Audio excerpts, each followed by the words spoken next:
Police ভাইদের জন্য একটা খারাপ খবর আছে। খবরটা হচ্ছে এই, রাত জাগা যে কয়টা প্রফেশনাল লোক আছে রাতে জাগে, তার মধ্যে একটা হচ্ছে ডক্টর, আমরা নিজে আছি। 2 নম্বরে আছে police, security guard, security officer, ওদের কথা বাদ। পুলিশ যেহেতু সামনে আছে এদের বলি। আমি তো অলরেডি আমাদের ডক্টর সোসাইটিতে এটা বারবার বলি যে একটা লোক যদি মাসে 2 দিন করে বছরে মাত্র 25 দিন রাত জাগে, মাত্র 25 দিন, তাহলে তার মৃত্যুর ঝুঁকি প্রায় 35 থেকে 40% বেড়ে যায়, মৃত্যুর ঝুঁকি। এবং এটা তো ডেঞ্জারাস। আপনারা দেখবেন অনেক সময় ডক্টরদের ব্যবহার খারাপ আর পুলিশের ব্যবহার খারাপ, এই 2 প্রফেশনের লোকেরই ব্যবহার ঠিক না। তার একটা বড় কারণ কি জানেন? রাতের ঘুমটা এদের ঠিকভাবে হয় না এবং সারাদিন প্রেশার। আর সবচেয়ে বেশি প্রয়োজনীয় ফোন বোধহয় এই 2 প্রফেশনের লোক ব্যবহার করে। মানে ফোন আসতেই থাকে, একজন এইটা বলতেছে, আরেকজন এইটা বলতেছে, অল টাইম প্রেশারের মধ্যে থাকে। তো এই যে প্রেশারের মধ্যে যে থাকে, এই প্রেশারটা তো হয় উপর থেকে ফোন আসতেছে, নাইলে পলিটিক্যাল পার্টির ফোন আসতেছে, ওইখানে তো কিছু বলতে পারে না, কমন পিপলের উপরে ঝাড়া হয়। তো এইটা আসলে একটা চক্রের মধ্যে পড়ে গেছে। ওয়েস্টার্ন কান্ট্রিতে কিন্তু পুলিশের হাতে এরকম এই যে লাঠি, তারপর হচ্ছে ডান্ডা, এগুলা নাই, জেন্টলম্যান। আমি আসতেছিলাম, আসার সময় একজন ভাইয়ের সাথে কথা হলো, উনি পর্তুগালে থাকে। বলতেছে যে স্যার, বাংলাদেশে অনেক কিছু করতে পারি, কিন্তু করতে মন চায় না, থাকতেও মন চায় না। কেন? যে কোনো জায়গায় গেলে টাকা দেওয়া লাগে, ভেজাল করতে হয়। আমি বললাম যে পর্তুগালের কি অবস্থা? বলছে ওইখানে প্রত্যেকটা লোক আইন মানে, কেউ যদি সামান্য আইনের কম বেশি করে এমনভাবে ধরবে যে দেখা যাবে যে একটু অনিয়ম করবে সে আর ওর শাস্তি দেখে বাকি সবাই ওই অনিয়ম থেকে দূরে চলে যাবে।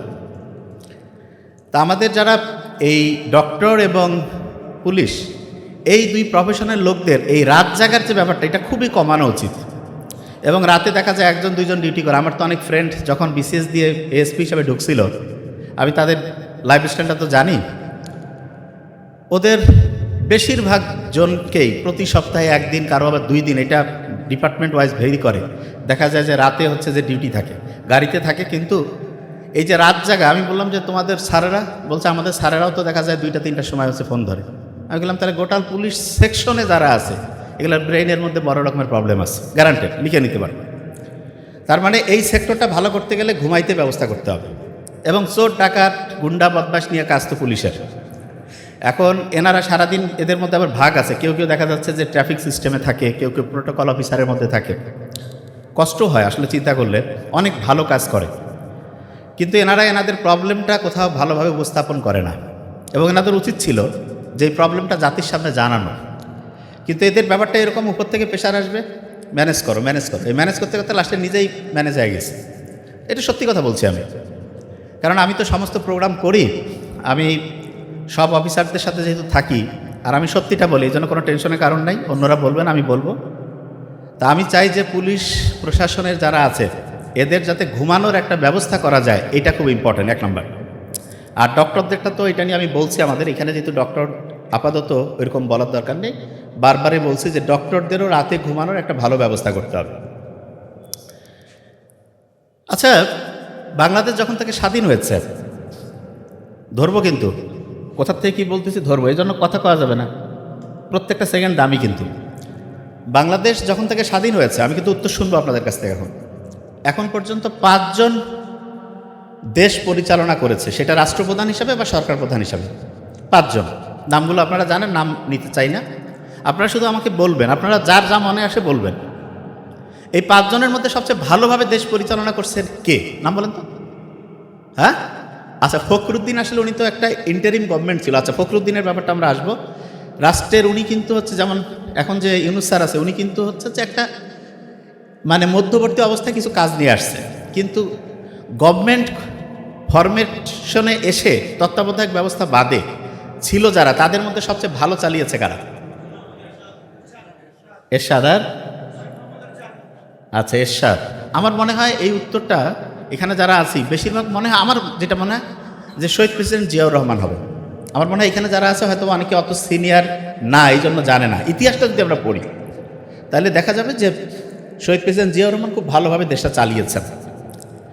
তা শহীদ প্রেসিডেন্ট যে জিয়াউর রহমান দেশটা চালালেন, ওনাকে আমরা আজকে একটা গোটাল জিনিসটা বোঝার জন্য ওনাকে একটা ভিটামিনের সাথে তুলনা করব। ভিটামিন নাম শুনছেন তো, যেটাকে ভাইটামিন বলে। তা অনেকগুলো ভিটামিন আছে, তার মধ্যে সবচেয়ে দামি যে ভিটামিনটা সেটার নাম হচ্ছে ভিটামিন ডি। কি নাম বলেন তো? ডি। খেয়াল থাকবে তো? আচ্ছা, মৃত্যুর ইংলিশ কি? ডেথ। প্রথম বর্ণটা কি দিয়ে? আর সবচেয়ে দামি ভিটামিন ওর নাম কি? ডি। আচ্ছা, ইন্টারেস্টিং পয়েন্ট। আমরা যে অনেকে মোবাইলে আসক্ত, এইটার পিছনে একটা বড় কারণ ভিটামিন ডি এর সাথে সম্পর্কিত। যে কীরকম? আচ্ছা, আমি যদি একটা প্রশ্ন করি, বেশিরভাগ জন উত্তরটা ভুল দিবে, কিন্তু তারপর শিখে নেই। সূর্যের আলোর মধ্যে কি কোনো ভিটামিন থাকে? কি নাম? আচ্ছা, আমি জানি এটাই বলবে সবাই। সূর্যের আলোর মধ্যে কোনো ভিটামিন নাই। যে আপনি কি কন স্যার, সারা জীবন শুনলাম সূর্যের আলোতে ভিটামিন ডি থাকে। না, মিথ্যা কথা। সত্যিটা কি তাহলে সেটা বলি। আমাদের যে স্কিন আছে না, এই যে ত্বক, এইখানে ভিটামিন ডি তৈরির কাঁচামাল থাকে। কাঁচামাল জিনিসটা কি একটা এক্সাম্পল দিয়ে বুঝবেন। ঘি খাইছেন কে কে জীবনে? হাত উঁচু করেন তো। ঘি?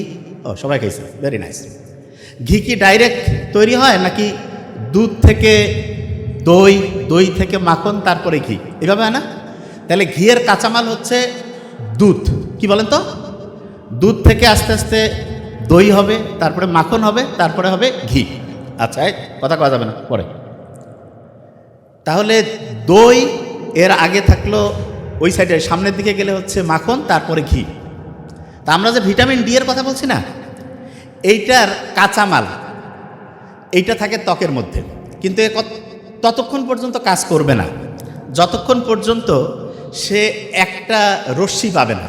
যেভাবে ওই রশ্মিটার নাম কি? ইউভি, আলট্রাভায়োলেট বি রশ্মি। সহজ করে খেয়াল রাখি, ইউভি বি। খেয়াল থাকবে তো? ওই শেষের দিকে ইউ একটা ভাওয়েল আছে না, ইউভি, আলট্রাভায়োলেট বি। বলেন তো কি নাম? ইউভি, মানে ওইটাকে পুরা রুম হচ্ছে আলট্রাভায়োলেট বি। এটা কোথায় পাবেন? বাজারে যায় যে ভাই একটা আলট্রাভায়োলেট বি 1 কেজি 100 গ্রাম কিনতে পাওয়া যাবে? আল্লাহ ফ্রি করে দিয়েছেন, এত সাইন্টিফিক। এই থামো। সূর্যের আলো থেকে আলট্রাভায়োলেট বি আসলো, আসার পরে স্কিনে যে আছে রান্না বান্না শুরু হয়ে গেল। শুরু হওয়ার পরে একবারেই কিন্তু ভিটামিন ডি হবে না, ওইখানে রান্না হয়ে গেল। হওয়ার পরে সেইটা এক কিচেন থেকে আরেক কিচেনে যাবে। যাবে কোথায় যাবে? আচ্ছা, আমরা যদি কাউকে খুব পছন্দ করি, তখন তাকে আমরা বলি না যে আমার ফুসফুসের টুকরা বলি, নাকি হৃৎপিণ্ডের টুকরা, না কলিজার টুকরা? কলিজার টুকরা। কারণটা কি জানেন? আমাদের শরীরে যতগুলো কাজ হয়, প্রতি 100টা কাজের মধ্যে 70টা কাজ, প্রতি 100টাতে 70টা কাজ হয় কলিজায়। বাংলাদেশের যে পার্টিগুলোই ক্ষমতায় আসুক, কেউ কিন্তু 70% বৈধভাবে ভোট হয়ে আসতে পারে না, মানে 70% ভোট কেউ পায় না। তাহলে চিন্তা করেন কত পাওয়ারফুল। প্রতি 100টার মধ্যে 70টা কাজ হয় কলিজার মধ্যে। কলিজাকে আমরা অনেক অন্য নামে ডাকি, যেমন যকৃৎ বলে, লিভার বলে। লিভার নাম শুনছেন? লিভার? আচ্ছা, লিভার নামটা আপনি খেয়াল রাখেন। তাহলে সূর্যের আলোর আলট্রাভায়োলেট বি রশ্মি আসলো, স্কিনে পড়লো, এইখান থেকে রান্না হয়ে চলে গেল কলিজার মধ্যে। কলিজায় গিয়ে সে খুব ভালো করে সব কিছু অ্যানালাইসিস করে, কার কি লাগবে, বেশি কম। সে হচ্ছে বলা যেতে পারে, মানে আমাদের শরীরের যদি বলি যে একটাকে, এইটাকে বলা যেতে পারে যে হচ্ছে ওই যে খাদ্যমন্ত্রীর মতো মনে করেন। সে ওইখান থেকে কার কতটুকু বেশি দরকার, কম দরকার, সব কিছু ক্যালকুলেশন করে দিয়ে দেয়। কলিজার সাথে খুব ভালো সম্পর্ক যার আছে, লিভারের সাথে, তার নাম হচ্ছে কিডনি। নাম শুনছেন আপনারা? কিডনি শুনছেন না? যে কিডনি ফেইলিওর নাম শুনছেন না? আচ্ছা, কিছু জিনিস আছে যেটার ইংরেজি পরিচিত, বাংলা না। কিডনির বাংলা বৃক্ক, অনেকে বুঝতে পারবে না ভাই এটা কি। কিডনি পরিচিত, তার মানে যেটা দিয়ে যে বুঝে। তাহলে প্রথমে সূর্যের আলো আসলো, কোন রশ্মি ছিল? আলট্রাভায়োলেট কি বি। রান্না হয়ে গেল, এইখান থেকে চলে গেল কোথায়? কোথায়? ভেরি নাইস, তো ভালোই খেলতে হয়। কলিজা থেকে তারপরে কোথায় যাবে? কিডনিতে। কলিজা, কিডনি, ওইখানে গিয়ে তৈরি হয়ে গেল ভিটামিন ডি। কি হইল? আচ্ছা, শহীদ প্রেসিডেন্ট জিয়াউর রহমানকে কার সাথে তুলনা করছি? ডি। যে ভাইয়া কি কারণটা এবার বুঝবেন। উনি যখন রাষ্ট্রের ক্ষমতা নিল, সব লোক তো একই ছিল। কিভাবে উনি ঠিক করলো দেখেন। আপনি যদি আরেকজনকে ঠিক করতে চান, আগে আপনার নিজে ঠিক হইতে হবে যে ভাই এটার কারণটা কি। খুব ইন্টারেস্টিং। আচ্ছা, আমি যদি এখন একটু হাসি, আশেপাশের লোকজনও কিন্তু একটু হাসবে। আমি যদি একটু হচ্ছে যে কান্নার একটা পরিস্থিতিতে যাই, আশেপাশের লোকজনও কানবে। আচ্ছা, প্রমাণ দেই। এই যে কয়েকদিন আগে যে আমাদের খুব কাছের ভাই হাদি যে মারা গেল, ওসমান হাদি, মনে হইলে কান্না আসে না? আচ্ছা, এই বেগম খালেদা জিয়া মারা গেল, মনে হইলে কান্না আসে না? কারণটা কি জানেন? আমরা যা কিছু করি, আমাদের ব্রেইনের মধ্যে ছোট ছোট কোষ আছে, যার নাম হচ্ছে নিউরন। কি নাম? নিউরন। এই নিউরনগুলো আশেপাশে যারা আছে প্রত্যেকের নিউরনের সাথে একটা কানেকশন তৈরি করে। যে আপনি কি বলতেছেন? হ্যাঁ, আমি যখন হাসবো, এই আশেপাশের সবগুলো নিউরন দেখতেছে আমি হাসতেছি, ও তখন মনে মনে হাসার একটা প্রক্রিয়া শুরু করবে। আমি যখন একটা কোনো শোকের প্রোগ্রামে গেলাম, দেখলাম যে সবাই হচ্ছে কান্নাকাটি, মনের মধ্যে একটা কষ্ট, অটোমেটিক আমার মধ্যে ওই কষ্টটা চলে আসবে। আমার কথা কি বুঝতে পারতেছেন? আচ্ছা, এবার আপনি চিন্তা করেন তো, বাংলাদেশ থেকে অনেকে বিদেশে যায়, বিদেশে হচ্ছে 420 পার্টির বিভিন্ন প্রোগ্রাম আছে না? ওইখানে তো কোনো পর্দা নাই, কোনো হচ্ছে মদ পান করলে যে হারাম এরকম কিছু আছে নাকি? ওদের হালাল হারাম বেশিরভাগ জনের নাই। ওই পরিবেশে মনে করেন আপনি গেলেন, আপনার ছোট বাচ্চা কাচ্চা, আপনার যে নিউরন আছে আশেপাশে দেখতেছে সবাই এরকম আলতু ফালতু ড্রেস পরে ঘুরতেছে, আলতু ফালতু খাবার খাচ্ছে, তখন আপনি বলেন তো আপনার মাথার নিউরনটা ওইটা ফলো করতে চাবে কি চাবে না? এই কথা কন না কেন? চাবে। তাইলে আপনি যেই মাথার মধ্যে নিউরন নিয়ে ঘুরতেছেন, আপনি কিন্তু বললেই হবে না যে তুই এটা কর, ও আশেপাশে যেই জিনিসটা দেখে সেই জিনিসটা ওইখান থেকে ফলো করে। বুঝতেছেন? আমার কথা বুঝেন না, এবার বুঝবেন। ধরেন যে প্রেসিডেন্ট জিয়াউর রহমান, ওনার সম্বন্ধে আমরা যতদূর পড়েছি অনেস্ট, তাহলে ওনার মাথার নিউরনটা ওইটা কি সৎভাবে কাজ করবে না অসৎভাবে? বলেন না কেন? সৎ। তাহলে ওনার আশেপাশে যারা থাকবে ওদের মাথার নিউরনটা কি তখন কি চুরি বাটপারি করতে চাবে না সৎভাবে কাজ করবে? ওই লোকগুলো যদি আরেকটা মিটিং করে, তাদেরকে যারা সামনে বসবে, ওনার মাথার নিউরন ভালোভাবে কাজ করতেছে সৎভাবে, তাহলে আশেপাশে যারা থাকবে তারা কি সৎ হবে না অসৎ? আচ্ছা, তাহলে আপনি চিন্তা করেন তো, সেন্টারে যে আসে, কেন্দ্রে হেড, সে যদি ভালো হয় আশেপাশেরগুলো কেমন হবে? তার আশেপাশেরগুলো, তার আশেপাশেরগুলো, তার আশেপাশেরগুলো। আচ্ছা, এবার চিন্তা করেন তো, সেন্টারে যে আসে হচ্ছে চোর, চোরটা, ওর আশেপাশে যারা থাকবে ওইটা কেমন হবে? চোর। ওর চাইতে বড় হওয়ার চেষ্টা করবে যে আমরা নেতাকে পার করে দিব। তারপরের যে স্তর আছে আরও কেমন হবে? আরও ডাকাইত। এমন ডাকাইত হবে লাস্টে দেখা যাবে ব্রিজে করে নাই, নদীও নাই, টাকা টুকা খেয়ে ওঠায় ফেলছে, হয় না? এরকম হবে? আচ্ছা, তাহলে এবার আপনি আমাকে বলেন তো, সেন্টারে যে থাকবে তার নিউরনগুলো কি পজিটিভ থাকা দরকার না নেগেটিভ? এই কথা কন না কেন? পজিটিভ। আচ্ছা, এবার আপনাকে একটা ইন্টারেস্টিং জিনিস বলবো।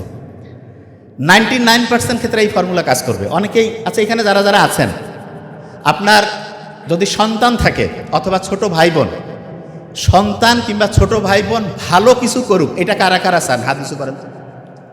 যারা হাত উঁচু করেন নাই, প্রত্যেকে চায়, লজ্জার জন্য উঠাই লাগবে, প্রত্যেকে চায়, আলহামদুলিল্লাহ। আচ্ছা, আপনি চাচ্ছেন ওরা ভালো হোক, তাহলে আপনার নিউরনের মধ্যে কি ভালো বৈশিষ্ট্য রাখা লাগবে না খারাপ? আপনি যদি ভিতরে নিজে চোখটা হন, নিজে 2 নাম্বার হন, আর আপনার ভাই, আপনার বোন, আপনার বাচ্চা, এদেরকে বলতেছেন তুই ভালো হ, হয় ভালো হবে? হয়তো দেখতেছে কিরে এ কষ্টে মুখে একটা কাজ আরেকটা, এটা আরও ডেঞ্জারাস, এটা সবচেয়ে খারাপ। কেন? এটা হচ্ছে মোনাফেকি, মুখে একটা অন্তরে আরেকটা, এটা মোনাফেকি, কাফেরের চাইতে খারাপ। রিয়েল গুন্ডা খুব খারাপ, জানে যে বাপ খারাপ, আর মুখে ভালো কথা করছে, ভিতরে চোট্টামি, তাহলে এর বাচ্চা কিন্তু আরও খারাপ হয়ে যাবে, ঠিক না? আচ্ছা, তাহলে আমরা যদি আমাদের পরের জেনারেশনকে ভালো বানাতে চাই, আমাদের ছেলে মেয়ে, ছোট ভাই বোন, আমাদের আশেপাশে যারা, এদেরকে যদি আমরা ভালো বানাইতে চাই, প্রথম কি ওদেরকে ভালো বানাইতে গেলে প্রথম কাকে ভালো হইতে হবে?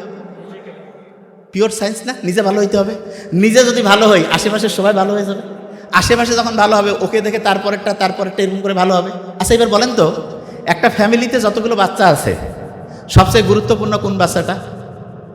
বড়টা, প্রথম যেটা, সেইটা যদি বাটপার হয়, পরেরগুলা সুপার বাটপার হবে। কেন? কারণ দেখছে বড় ভাই এরকম করে, তা আমাকে ওইটা করতে হবে। দেখবেন কিন্তু আপনি গোটাল ফ্যামিলিগুলো মিলান, মোটামুটি মিলে যাবে। আচ্ছা, অনেকের মাথায় একটা প্রশ্ন, যে নবী রাসূলের বাচ্চা 2-1টা কিন্তু খারাপ হয়েছে, অনেকের মাথায় আছে না? যে এটা কীভাবে হইল? নূহ আলাইহিস সালামের ছেলে সম্ভবত কেনান খারাপ হয়েছে, কি কারণে হইল জানেন? শুনেন, বাচ্চা বেশি কি আব্বার সাথে থাকে না আম্মার সাথে? আম্মার সাথে। আচ্ছা, আম্মার সাথে বেশি সময় থাকে, আব্বা আম্মার মধ্যে আম্মার সাথে বেশি থাকে, তারপরে যাইটার সাথে থাকে বন্ধু বান্ধব, আত্মীয় স্বজন, যাদের সাথে মেশে।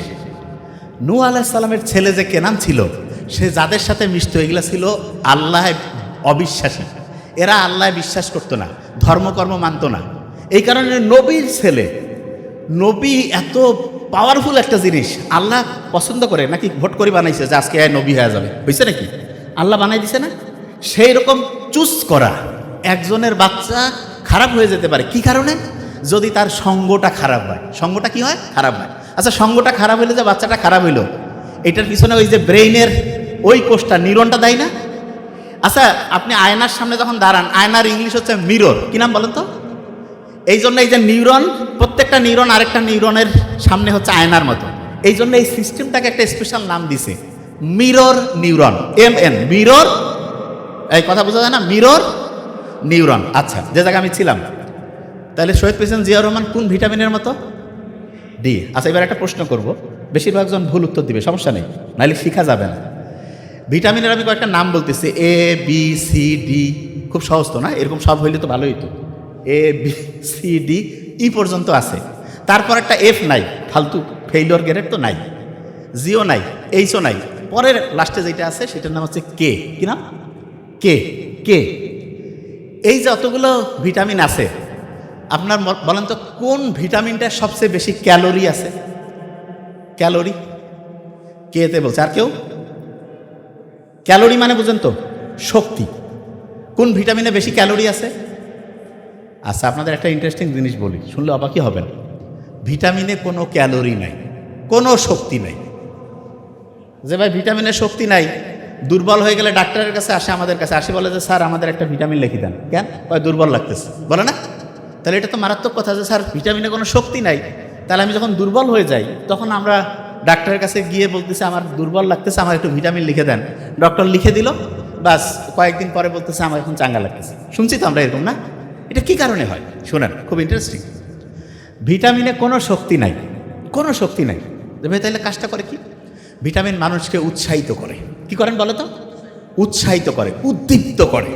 যে ভাই উদ্দীপ্ত করে ব্যাখ্যাটা বুঝলাম না, ব্যাখ্যাটা বুঝাই, এক্সাম্পল দিলে বুঝবেন। জুলাইয়ের যে বিপ্লব হইল আমাদের উত্তরবঙ্গের যে বেগম রোকেয়া ইউনিভার্সিটি, সেখানে এক ছেলে আবু সাইদ হাত উঁচু করে দিয়ে পৃথিবী থেকে বিদায় হইল না? এইটা ব্রেইনে হিট করছে না সবার? ওই যে নিউরন দেখার পরে সবার কাছে আমি ওর মতো হব। এই যে সবাই যখন আমি ওর মতো হব, চোরবারটা সব শেষ, ঠিক না? তাইলে ও তো গুলি খাইলো, শহীদ হইলো, চলে গেল, কিন্তু ওর ওই যে নিউরনের যে কানেকশন সবাই দেখছে। এটা প্রচার না হইলে কিন্তু এরকম হইতো না। মানে আল্লাহ যা করবে কিভাবে হবে কেউ জানে না। ছবিতে চলে আসলো, সবাই দেখলো, যত দেখে সবাই মাঠের মধ্যে চলে আসে। একটা ছবি একটা গেম চেঞ্জ করে দিছে। লক্ষ্য করছেন কি আপনারা জিনিসটা? সবাই বের হয়ে গেল। আচ্ছা, তাহলে ও তো পৃথিবী থেকে শহীদ হয়ে চলে গেল, অন্যদেরকে সে উৎসাহিত করলো না? তার ওই ঘটনাটা সবাইকে উৎসাহিত করছে? উৎসাহিত হয়ে নাকি ওর ওই শক্তিটা অন্য কোনো শক্তি দিছে? না, উৎসাহিত করছে। এই উৎসাহ, এই উদ্দীপনা, এটা এত পাওয়ারফুল। দেখা গেছে সবাই একসাথে আসলো, সব চেঞ্জ হয়ে গেল। ঠিক তো? এই বছর কেন তো খালি কথা পরে, কথার সময় গুরুত্বপূর্ণ কথা জীবনে শুনির বাবা, হ্যাঁ, বইপত্র পড়ি বাবা, শুনতেছ, লেখো, সব নোট করো। তাহলে যে জিনিসটা বলছিলাম, ওই যে তোমার একটা উৎসাহ, একটা উদ্দীপনা, কি পাওয়ারফুল, একটা জাতি চেঞ্জ হয়ে যায়, ঠিক না? জাতি চেঞ্জ করতে কিন্তু 500, 700, 1000 লোক লাগে না, একজনকে সুপার লাগে। তাকে দেখে তার নিউরনটা সবার সাথে কানেক্টেড হয়ে যায়। ওইখান থেকে আচ্ছা, এটা এক্সাম্পল দিই তাহলে আরও বুঝবেন।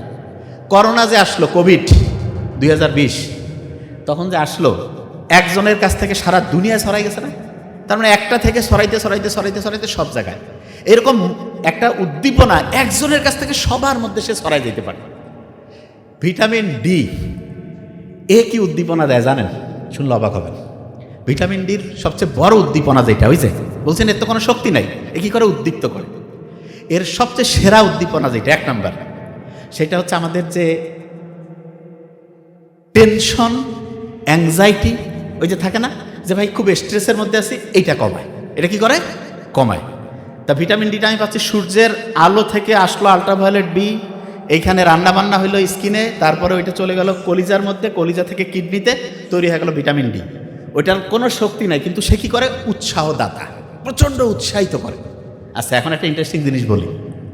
আপনার মনে হচ্ছে যে ভাইয়া ঠিক আছে, আমার ভিটামিন ডি তো আছে, ভিটামিন ডিকে কি কেউ আরও বেশি উৎসাহিত করতে পারে? মানে ভিটামিন ডি যে আছে ও তো উৎসাহ দেয়, তাকে আরেকজন আছে যে হচ্ছে সুপার মোটিভেটর, মানে ওর চাইতে বেশি পাওয়ারফুল। কেউ বলতে পারবেন ওই জিনিসটা কি? কে তাকে উৎসাহিত করে? এনিওয়ান? বলবো?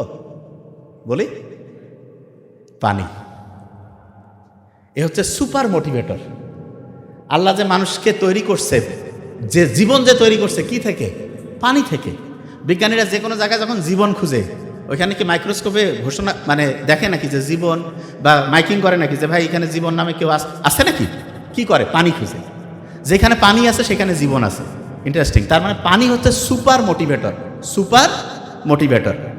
এখানে যারা আছেন অনেকেই কয় যে ভাই পরীক্ষার হলে মাথা কাজ করে না, হঠাৎ করে একটা জিনিস বলবো ওই সময় মাথা ঠিকভাবে হচ্ছে যে দেখা যাচ্ছে যে হিসাব কিতাব করতে পারছে না, মাথার মধ্যে ব্যথা লাগতেছে, তারপরে কেন জানি একটা মনের মধ্যে একটা অশান্তি আছে না। শোনেন, যতগুলো সমস্যা এরকম আছে, দুইটা সহজ সমাধান আছে, জাস্ট টু। তার মধ্যে প্রথমটা কি জানেন? খুব সহজ। প্রথমটা, আল্লাহ তো এমন সায়েন্টিফিক, যে কোনো প্রবলেমে আপনি পড়বেন, আল্লাহ তো জানে যে বান্দা এই প্রবলেমে পড়বে। এখন মনে করেন রাত 2টার সময় সমস্যা, আপনি ওই সময় দোকান বন্ধ, যা কী করবেন? বাঁচতে পারবেন না তো। আল্লাহর কাছে কোনো টেনশন নেই। যে কোনো শারীরিক প্রবলেম কীরকম হইতে পারে? ঘুম আসতেছে না, মাথা ব্যথা, খাবারের রুচি নাই, বুক ধরফর করতেছে, তারপরে মুখ শুকায় যাচ্ছে, ভয় ভয় লাগতেছে, মেজাজ খিটখিটা, আছে না এরকম? এই সমস্যাগুলো খুব কমন, প্রায় হয়। একটা বুদ্ধি, সেটা কি? সেটা হচ্ছে আমাদের গোটাল শরীরে লক্ষ লক্ষ কোটি কোটি নার্ভ আল্লাহ রাখছে, তার মধ্যে একটা নার্ভের কন্ট্রোল একটা মাত্র আল্লাহ আমাদের হাতে দিছে। এখন যে কেউ বলবে আল্লাহ এত কেন কৃপণতা করলো, মনে হয় মাত্র একটা দিছে। আল্লাহ জানে যে একটা দিয়ে কাম হবে, সুপার। কীরকম? ওই নার্ভটা যদি আমি শান্ত করি, ও মুহূর্তের মধ্যে লক্ষ লক্ষ লক্ষ লক্ষ কোটি কোটি নার্ভ সবগুলো শান্ত করবে। খেয়াল করেন তো, একটু আগে কি বলছিলাম? সেন্টারে একজন যদি ভালো হয় সব ভালো হবে, একটা নার্ভ যদি শান্ত হয় সব শান্ত হবে, একটা যদি অশান্ত হয় সব অশান্ত হবে। এখন অনেকে বলতে পারে যে ভাই ওই নার্ভটা শান্ত করার বুদ্ধি কি? খুব সহজ একটা বুদ্ধি আছে, সেটা বলবো। আপনার ওই নার্ভটা আছে আমাদের ডায়াফ্রাম, বদ্ধচ্ছদটা পেটের এইখানে, মনে করেন ওইটার সাথে কানেকশন। এই জন্য পেট চিরে ওইখানে শান্ত করা লাগবে না, খুব সহজ বুদ্ধি দিছি। দেখেন আল্লাহ কত সায়েন্টিফিক। আমরা প্রতি মুহূর্তে শ্বাস নিচ্ছি না? নিশ্চিত নাকি বলা লাগে যে ভাই শ্বাস নেয় নাহলে কিন্তু মরে যাবি, বলা লাগে? সবাই শ্বাস নিচ্ছে, এই শ্বাসের সাথে ওই নার্ভটার কানেকশন দিচ্ছেন। দেখেন কত ইন্টারেস্টিং এবং কত সায়েন্টিফিক। পৃথিবীতে এরকম লোক আছে নাকি যে বাঁচিয়ে আছে কিন্তু শ্বাস নিচ্ছে না? এরকম আছে? শ্বাস নিবেই। আপনার কাজটা কি জানেন? যখন এরকম যে কোনো টেনশনের অবস্থায় পড়বেন, কিচ্ছু না, 3 থেকে 5 বার 10 বার বুক ভরে শ্বাস নেবেন, ধরে রাখবেন, ছাড়বেন। একটু করেন তো, এখনই ভালো লাগবে। নাক দিয়ে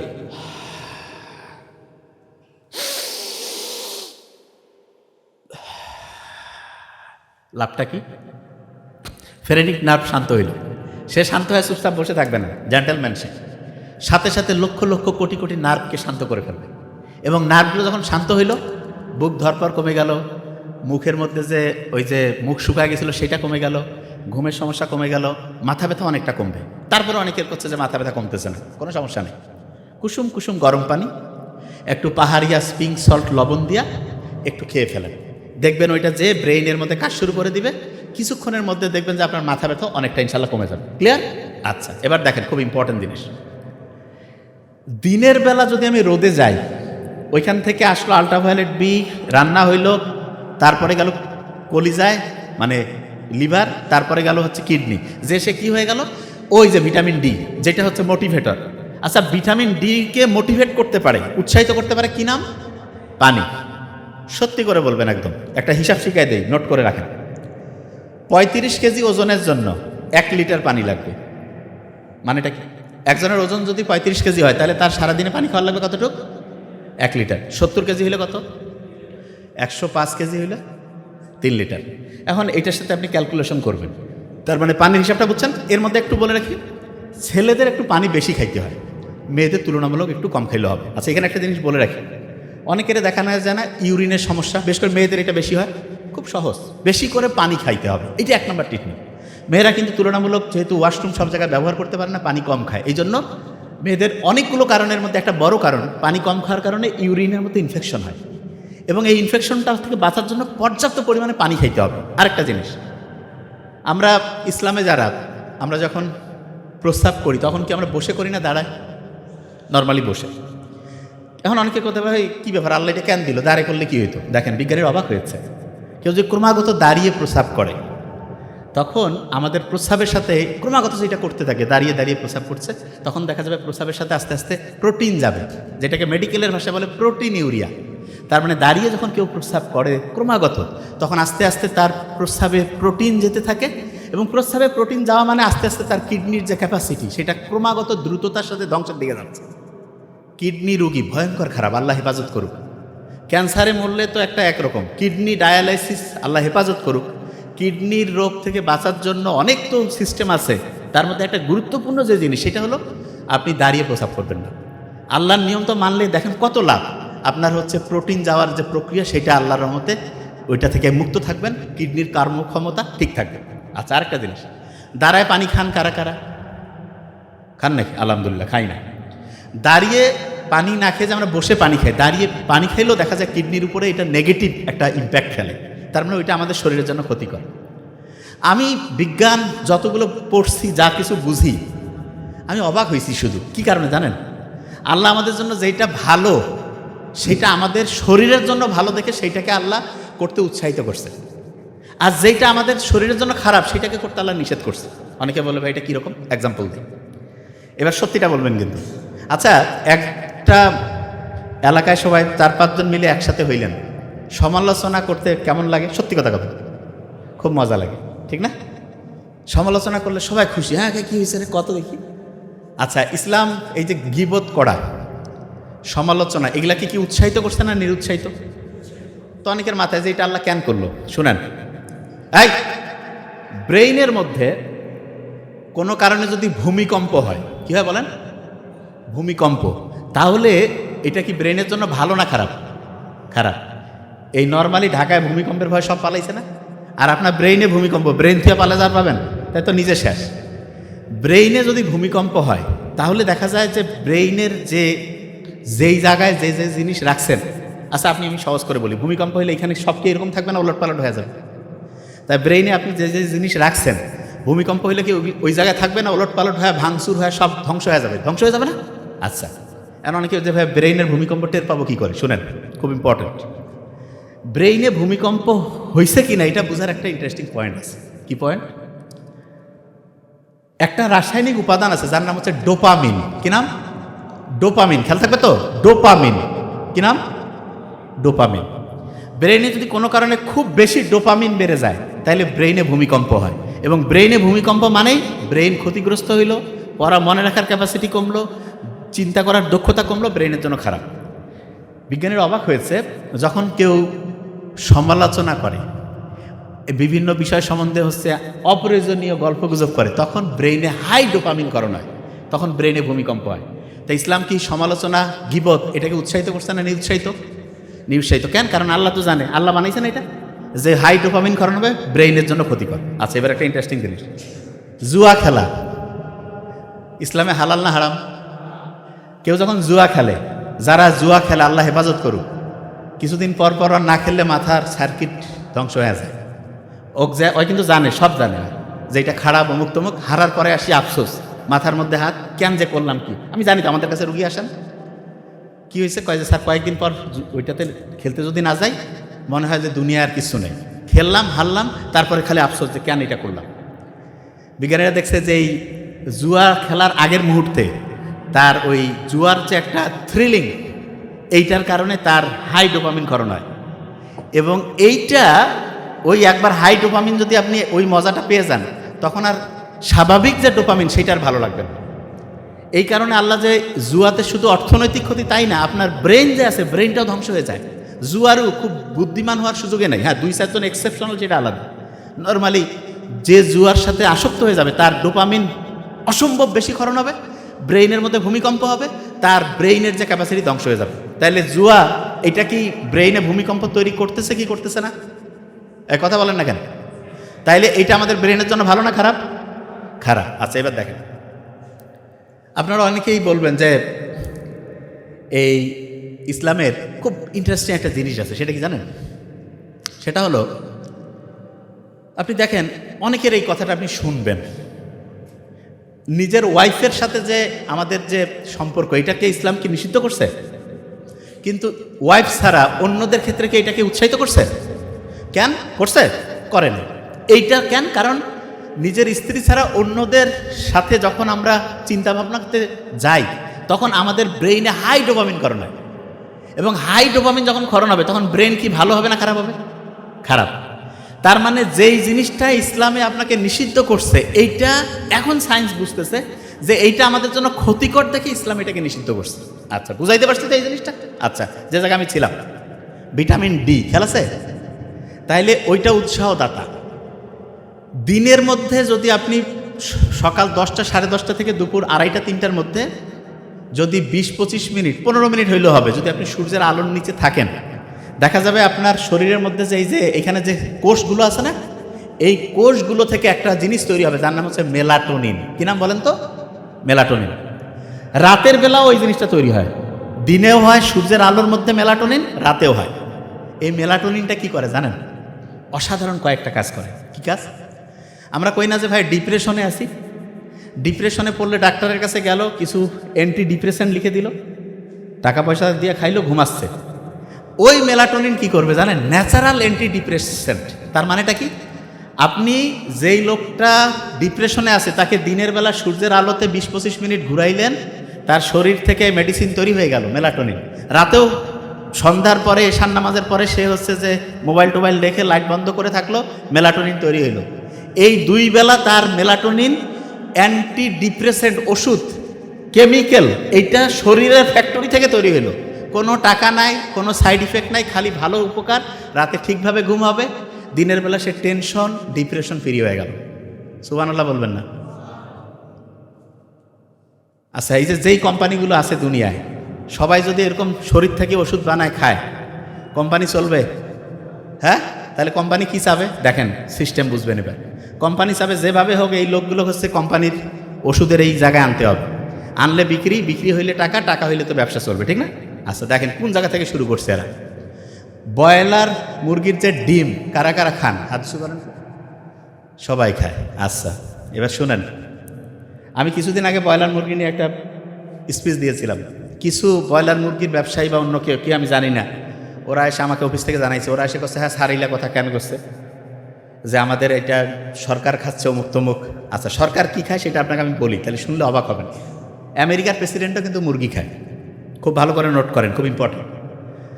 আমাদের দেশের যারা খুব উঁচু স্তরে তারাও খায়, আমরাও খাই, আপনারা সবাই খান। আমেরিকার প্রেসিডেন্ট, ইউরোপের দেশের যে প্রেসিডেন্টরা, ওরা যে মুরগি খায়, ওইটার জন্য আলাদা, মুরগির চলাফেরা ঘোরাঘুরির জন্য আলাদা হচ্ছে ডিপার্টমেন্ট আছে। ওইখানে মুরগিরা দৈনিক এক্সারসাইজ করবে। তবে আপনি কী করছেন? হ্যাঁ, মানে বাজার থেকে আনলো মুরগি জব করে খাবে? নো, ওইখানে মুরগি এক্সারসাইজ করবে। এবং এক্সারসাইজের নিয়ম কি জানেন? সূর্যের আলোর নিচে তাকে এক্সারসাইজ করাইতে হবে। এবং মুরগির যে ঠ্যাং, সেইটা আবার মাটিতে মিশতে হবে। যে ভাই এটা কী বলছেন? ঘাস, মাটি, নেচারের সাথে কানেক্টেড থাকতে হবে। এইরকম করে মুরগি ঘুরতেছে ঘুরতেছে। এখন এরকম করে একটা জেনারেশন, মনে করেন একটা মুরগি আছে, ওই মুরগির ডিম দিলে পরের আরেকটা জেনারেশন আসবে না? ওই পরের জেনারেশনের যে মুরগি, ওই মুরগি বা তারপরের যে মুরগির বংশধর, সেই মুরগি খাবে। কিছুদিন আগে আপনারা দেখছিলেন না উচ্চ বংশীয় গরু, কিন্তু এটা ভাওতাবাজি। কিন্তু এইটা যেটা বললাম, এটা উচ্চ বংশীয় মুরগি, এটা ঠিক আছে। বুঝতেছেন আমার কথা? যে ভাইয়া এটা কি কারণে করে শুনেন। একটা, আচ্ছা আমি আপনাকে বলি, একটা মানুষ আছে, এই যে এইটার মধ্যে যদি আমি ভালো পরিষ্কার পানি রাখি, এটা ভালো, জীবন বাঁচাবে। এইটার মধ্যে যদি আমি ব্যাকটেরিয়া, বিভিন্ন ভাইরাস টাইরাস মিলে, কথার কথা, যদি আমি পানিটা ঢুকাই, এটা কি জীবন বাঁচাবে না মারবে? আচ্ছা, আমাদের যে মুরগি আছে, এই মুরগিগুলো কিন্তু হচ্ছে বিভিন্ন খাবার খায়। আমি তো জানি, আমার তো বন্ধুবান্ধব সব জায়গায় আছে, আমি তো ব্যাপারটা জানি। আমাদের যে বাংলাদেশে বেশিরভাগ, আমি বলবো না যে 100, এটা আপনি বাছাই করে নিন, বেশিরভাগ ক্ষেত্রে যে বিশেষ করে যে ব্রয়লার মুরগিগুলো আছে, এদের যে খাবারটা খাওয়ায়, এদের কিন্তু আলাদা করে ইঞ্জেকশন দেয় না। অনেকে মনে করে এদের মধ্যে অ্যান্টিবায়োটিক ইঞ্জেকশন দেয় না। কি করে জানেন? ওদের যে পানি, খাবার, ওগুলোতে হচ্ছে অ্যান্টিবায়োটিক মিক্সড করে দেয়, এবং ওইটাও খায়। কি কারণে? অ্যান্টিবায়োটিক দিলে আগে, মানে রোগ হওয়ার আগে অ্যান্টিবায়োটিক দিল, এবং এতে যেটা হয়, ওই জিনিসটা আবার আমরা খাই, এবং খাওয়ার পরে আমাদের শরীরে অ্যান্টিবায়োটিক ঠিকভাবে, ওই ব্যাকটেরিয়া বা আমাদের কোনো শরীরে যদি জীবাণু ঢুকে, তার সাথে ফাইট করার জন্য যে অ্যান্টিবায়োটিক, সেইটা তখন ঠিকভাবে কাজ করে না। এই সহজভাবে, এই জিনিসটাকে সহজ করে বোঝানোর জন্য আপনাকে আমি একটা এক্সাম্পল দিই, তাহলে বুঝতে পারবেন। অ্যান্টিবায়োটিক রেজিস্ট্যান্সকে অনেকে বুঝে না, যে ভাই এটা জিনিসটা কি। এটা খুব ইম্পর্টেন্ট, শুনেন মন দিয়ে, তাহলে বুঝবেন। ধরেন আপনি একটা বাড়ির মালিক, আপনি আপনার একজন কর্মচারীকে বলছেন যে আগামীকালকে তুমি আসো, এসে তুমি কাজ করো। সে আসলো, আসার পরে আপনি বললেন যে দেখো তো কোনো কাজ আছে, দেখো কোনো কাজ নেই। বললো যে কোনো কাজ নেই, আমাকে ডাকছেন, আচ্ছা ঠিক আছে চলে যাও। গেল 3 দিন পরে আবার বলছেন যে একটু আসো তো। আসার আগে সে বললো যে আমাকে কয় দিনের জন্য কাজ দিবেন? বলছে আপনাকে 7 দিনের জন্য কাজ দিব। ও এসে 2 দিন কাজ করছে, করার পরে আপনি দেখতেছেন কাজ টাজ নাই, ও বলছে তুমি চলে যাও, 7 দিন লাগবে না, 2 দিন, 2 দিনের টাকা নিয়ে চলে যাও। এর মেজাজটা একটু কিন্তু খারাপ, যে কী রে ভাই, আমি হচ্ছে যে একবার গেলাম, যে দেখি কাজ নাই, এরপরে 7 দিনের কথা কয়ে 2 দিন কাজ করে আমাকে ফিরাই দিল। এরপরে যখন আপনি তাকে ডাকবেন, এবার কিন্তু সত্যি আপনার মনে করেন যে 7 দিন বা 10 দিনের কাজ আছে, ওই লোকটা কি আর সহজে আসতে চাবে কি চাবে না? এই কথা কন না কেন? চাবে? চাবে না। আচ্ছা এবার দেখেন, এখনও জিনিসটা মাথায় ঢুকে না, আমি জানি এবার ঢুকবে। এই যে 2 সারির মধ্যে যারা আছে না, শোনেন, এনারা সব ধরেন ব্যাকটেরিয়া। এরা আমাদের শরীরে ফাইট করে আমাকে অসুস্থ বানাইছে। আমরা ডাক্তারের কাছে আসলাম, আমাদের শরীর ফাইট করে করে পারছে না, ডাক্তার বলতেছে বাহির থেকে সৈন্য পাঠাচ্ছি। সৈন্য কি? একটা অ্যান্টিবায়োটিক দিল, অ্যান্টিবায়োটিকটা খাইলাম। অ্যান্টিবায়োটিক হচ্ছে এক ধরনের বোমা। এইখানে মনে করেন যে 15 জন মরে গেল। আচ্ছা 15 জন যদি একসাথে মরে যায়, বাকি 4-5 জন কি আর চুপ করে থাকবে নাকি ওই সময় কোনো কিছু করবে? চুপ হয়ে যাবে যে ভাই কি হইল, বুঝতে চেষ্টা করবে না? আচ্ছা, তা আপনি ওই 5 জন কিন্তু আছে, কিন্তু 1 ডোজ খাইছেন বা 2 দিন খাইছেন, 4-5 জন বেঁচে আছে, সবগুলো মরছে। তখন আপনি চিন্তা করতেছেন ডাক্তার কইছে 7 দিন খাইতে দেওয়ার, কেন 7 দিন খাবো? আমি তো এখন সুস্থ হয়ে গেছি, না খাইলেও হবে। আচ্ছা, যে 4-5 জন আছে আপনি চিন্তা করেন, এরা কিন্তু ভাই বাপ নিজের বংশের সব লোক। আপনার বংশের যদি সবাইকে মারি ফেলায়, 2-4 জন যদি বাঁচেন, আপনি চিন্তা করবেন না যে কে আমাকে মারলো? এই জিনিসটা গবেষণা করবেন। গবেষণা করে আপনি ওই যেই জিনিসটা দিয়ে মারছে সেই জিনিসটা ক্যালকুলেশন করবেন, করে আপনি কি করবেন, যে আমাকে এইটা দিয়ে মারছে, এই গোটাল জিনিসটার বিরুদ্ধে আপনি একটা গোটাল সিকিউরিটি সিস্টেম তৈরি করবেন। করার পরে আপনি কি করবেন, যে ভাই আমার বংশকে ধ্বংস করছে, যে ধ্বংস করছে তার বংশ ধ্বংস করা লাগবে। কিভাবে? আপনি তখন হচ্ছে আন্দোলনে বের হয়ে গেলেন। ওই এলাকার যত ব্যাকটেরিয়া আছে সবাইকে বলবেন যে ও কিন্তু এইটা দিয়ে আমাদেরকে মারছে ভাই, এই জিনিসটা তোমরা নাও। এটা কি, যে তোমরা যখন ওকে অ্যাটাক করবা তখন ও যে ওষুধটা খাবে, মানে যে বোমাটা মারবে, সেই বোমাটা দিয়ে তোমাকে ধ্বংস করতে চাইলে এইটা সামনে আগায় রাখবা, তাহলে তুমি ধ্বংস হবান। তাই নাকি? কয় হ্যাঁ। ও তখন ওইটা নেওয়ার পরে ও কবে যে আমাদের তো বংশে আরও এরকম আছে, হ্যাঁ সবার এটা, মানে নিজের সিকিউরিটির জন্য সবাই এটাকে জানাই দাও। এরকম করে ওই এলাকার যত লক্ষ লক্ষ কোটি কোটি ব্যাকটেরিয়া আছে সবাই জানলো না। জানার পরে মনে করেন ওই ব্যাকটেরিয়া এই নিচে যারা আছে তাদের কাউকে ধরছে। এখন উনি আসি বললো যে ডাক্তারকে যে স্যার এরকম আমার অসুস্থ, সুস্থ হচ্ছি না। আমি চিন্তা করলাম এর আগে তো এরকম লোক সুস্থ হয়েছে, আমি ওই ওষুধটাই দিলাম।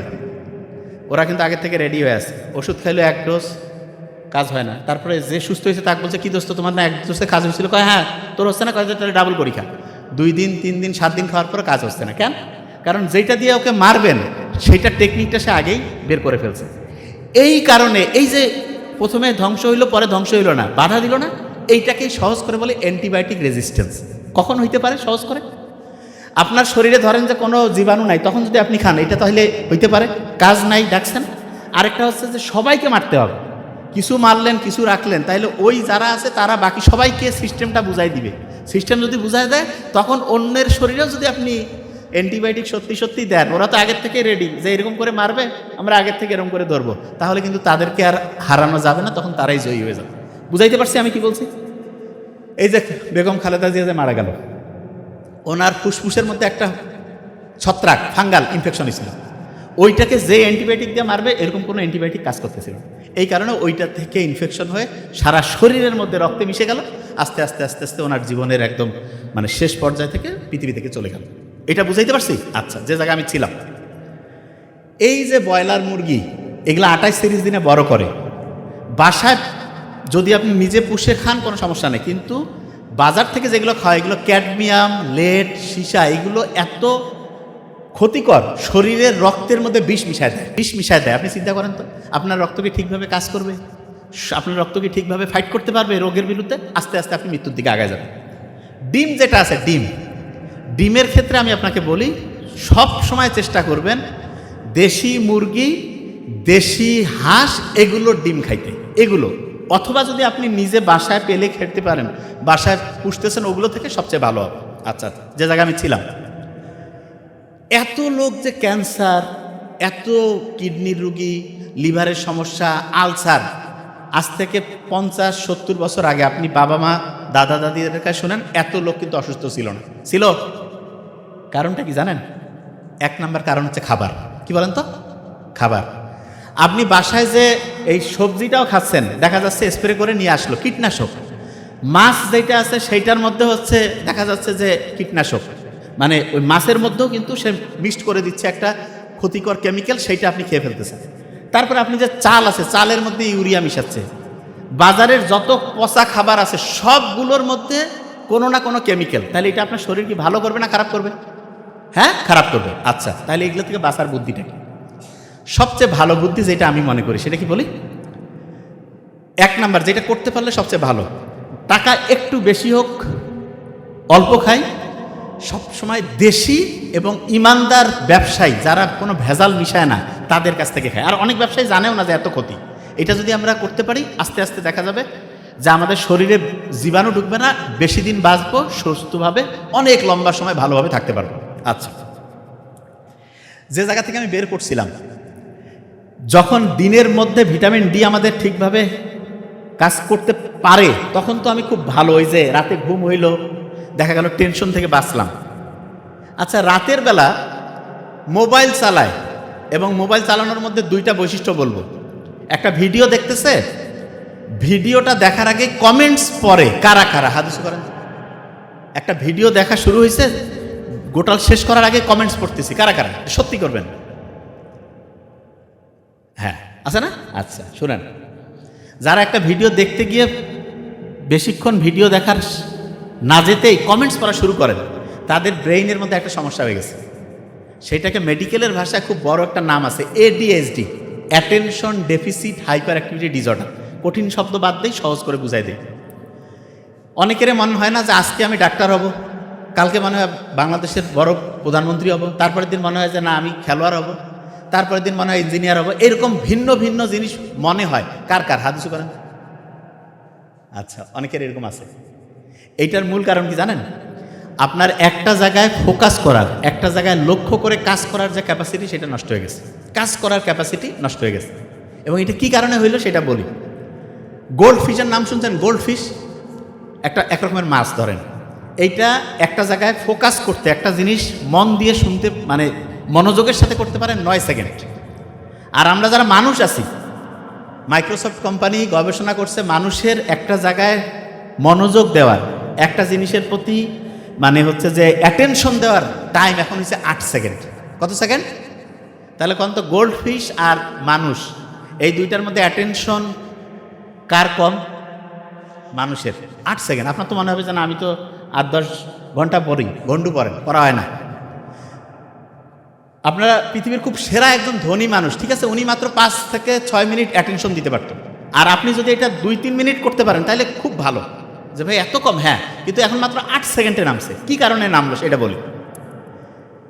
রাতের এশার নামাজের পরে প্রয়োজন ছাড়া, পড়াশোনা ছাড়া, কোনো উদ্দেশ্য নাই, মোবাইলের মধ্যে আন্দাজে কি দেখতেছেন সে নিজেও জানে না, কি খুঁজতেছে সে নিজেও জানে না। এইটা যারা যারা করে তাদের ব্রেইনের ফোকাস দেওয়ার ক্যাপাসিটি কমে। এক,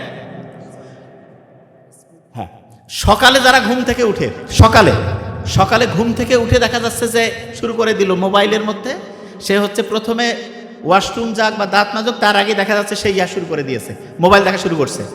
এই কাজগুলো যাদের মধ্যে থাকে তাদের দেখা যায় অ্যাটেনশনটা কমে যায়। বুদ্ধিটা কি? দিনের সবচাইতে নির্দিষ্ট একটা টাইম বলে দিচ্ছি, ধরেন যে দুপুর 11টা থেকে দুপুর 2টা, এই টাইমে শুধু মোবাইল দেখবেন। কোন টাইম? দুপুর 11টা থেকে দুপুর 2টা। কয়েকটা কথা বলবো, খুব দ্রুত নোট করেন, জাস্ট মাথায় যাতে থাকে। অনেকের ওই যে হাড্ডিতে ব্যথা থাকে না, দেখা যায় যে শরীরে ব্যথা করতে পারে না, যে হচ্ছে যে বলতেছে ভাই ক্যালসিয়ামের অভাব।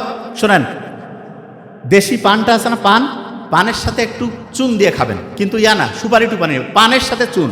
পান এবং চুন এইটা শরীরের, এর ভিতরে যে এনজাইম রসটা আছে এইটা দেখা যায় খাদ্য হজম করে এবং আমাদের শরীরে ক্ষারীয় মাধ্যম তৈরি করে। শহরের লোক অ্যান্টাসিড খায় না, আর গ্রামে দাওয়াত বাড়িতে পান আর চুন খায় না, এইটা অ্যান্টাসিডের ভাব এবং শরীরের জন্য খুবই উপকারী। এই কাজটা করবেন। তারপরে আপনি দেখবেন ইলন মাস্কের নাম শুনছেন তো, উনি এখন বলতেছে যে এই পৃথিবী নিয়ে ওনার এখন যেটা চিন্তা, যে উপর থেকে কোনো একটা শক্তি আছে যেটা আমাদের সবাইকে তৈরি করছে, দেখতে চাচ্ছে যে আমরা কি করি। আল্লাহ বলছে না, আমি জিন আর মানুষকে তৈরি করছি ইবাদতের জন্য। তার মানে ইলন মাস্কের চিন্তা আর আল্লাহ যে আমাদের কোরআনের মধ্যে বলছে একেবারে হু মিলে যায়। জাস্ট ও আল্লাহ হিসাবে কাউকে মানে কি মানে না জানি না, কিন্তু ও একটা সোর্সের কথা বলে, একটা শক্তির কথা বলে। দেখেন, একটা জিনিস খুব ভালো করে মাথায় রাখতে হবে, গরিবের ছেলেমেয়ে খুব ভালো হচ্ছে না কেন? ক্ষুধার্ত আছে। ক্ষুধার্ত থাকলে ব্রেইনের মধ্যে একটা জিনিস তৈরি হয়, সেটা কি? ব্রেইনের মধ্যে ক্ষুধার্ত যখন আমরা থাকি, ওই সময় যদি একটু হাঁটাহাঁটি করে দৌড়াদৌড়ি করি, তখন দেখা যায় ক্ষুধা আছে, আবার হাঁটাহাঁটি দৌড়াদৌড়ি করতেছি, তখন BDNF ব্রেইন নিউরোট্রফিক ফ্যাক্টর তৈরি হয়। এইটা হলে ব্রেইনটা দেখা যায় একটা জিনিসে ফোকাস করার ক্যাপাসিটি বাড়ে। আগেকার দিনে আমরা কি করতাম, দেখা যায় তো পথে ঘাটে জঙ্গলে শিকার করে খাইতাম, সারাদিন শিকারের পিছনে দৌড়াচ্ছি, যতক্ষণ খাবার পাইনি ততক্ষণ ব্রেন খুব শার্প, যখনই খাবার পাইলাম খাওয়ার পরে ঘুমায় পড়লাম। এই জন্য ছোট বাচ্চা গরিব থাক ধনী থাক, তাকে ক্ষুধাতে একটু রাখবেন। অনেকে খালি বারবার খায়, নো, তার ব্রেইনের সর্বোচ্চ বিকাশের জন্য তাকে ক্ষুধার্ত অবস্থায় একটু রাখবেন এবং ওই সময় তাকে পড়তে বলবেন। অনেকে আছে এই সময় দেখবেন পলিস্টার আছে না, পলিস্টারের কাপড় ব্যবহার করে না, পলিস্টারের কাপড়ের মধ্যে যে উপাদান থাকে ওই সিনথেটিক উপাদানটা মেয়েদের হরমোনাল যে ব্যালেন্স সেটা নষ্ট করে দেয়। মেয়েদের PCOS, মেয়েদের এই যে সন্তান জন্মদানের যে প্রক্রিয়া, এই প্রেগনেন্সি, এগুলোতে সমস্যা করে। আর ছেলেদের দেখা যায় টেস্টোস্টেরন যে হরমোন আছে সেটা কমতে থাকে। যারা স্টুডেন্ট আছেন সবসময় খেয়াল রাখবেন, খুব ভালো, যখনই পড়তে বসবেন তার আগে রুম মানে যেই জায়গায় বসবেন টোটাল জায়গাটা একদম চোখের সামনে থেকে সব কিছু সরাই ফেলবেন। এই কাজটা করলে আপনার ব্রেইনের অ্যাক্টিভিটি 35 থেকে 45% বেড়ে যাবে।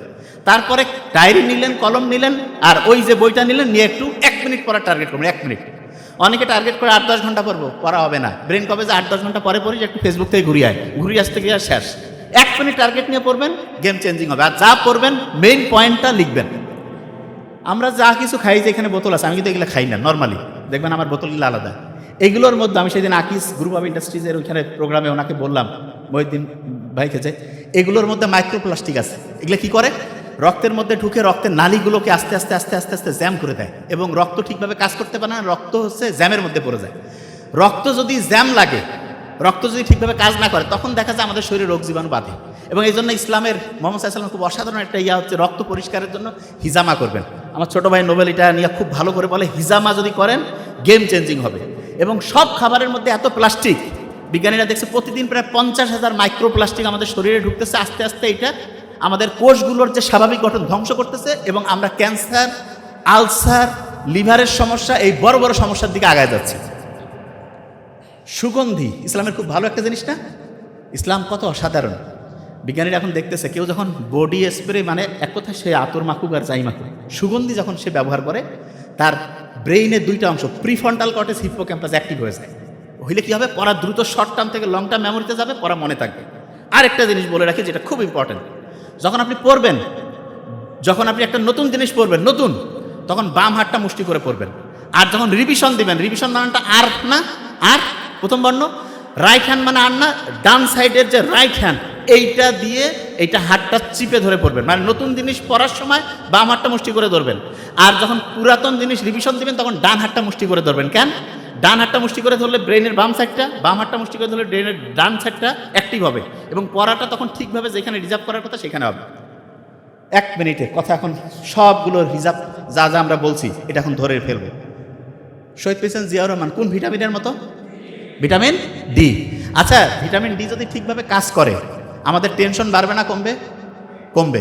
আচ্ছা, ব্রেইনের জন্য খুব ভালো পানি, আর হচ্ছে যখনই টেনশন হবে বুক ভরে শ্বাস নিব, ছাড়বো। একজন সেন্টারে যে আছে তার ব্রেন যদি সৎ হয়, তাহলে দেশের সব লোকের ব্রেন ভালো হবে না খারাপ হবে? ওই লোক যদি খারাপ হয়, সব খারাপ। তাহলে আমরা যদি দেশটাকে ভালো করতে চাই, সেন্টারে কি ভালো লোক রাখবো না খারাপ লোক? Thank you so much. আসসালামু আলাইকুম।